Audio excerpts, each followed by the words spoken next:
1884-1885. Est-ce que ces deux dates te disent quelque chose? Bien sûr, Gustave Nachtigal. Même les petits de CM2 connaissent ça.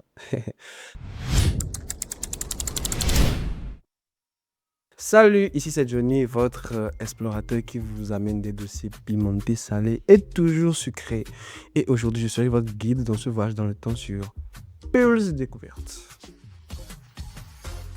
Gustave Adolphe Nachtigal était un explorateur allemand. Mais est-ce que tu savais que c'était un médecin? Non.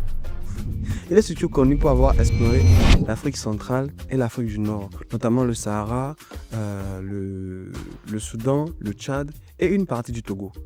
En 1884, il fut envoyé par le chancelier Otto von Bismarck, tu le connais sûrement.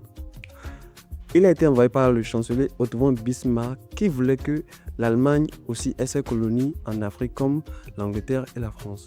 Chose normale. Et la mission de Nachtigal était de signer des traités avec des chefs locaux pour placer les territoires sous protection allemande. Mais quelle est son histoire ou son rapport avec le Togo?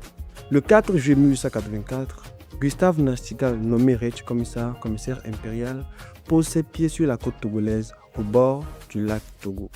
Et le 5 juillet 1884, il signa un traité de protectorat avec le roi Mlapa III de Togoville. Un traité qui signe le début du Togoland, le Togo allemand.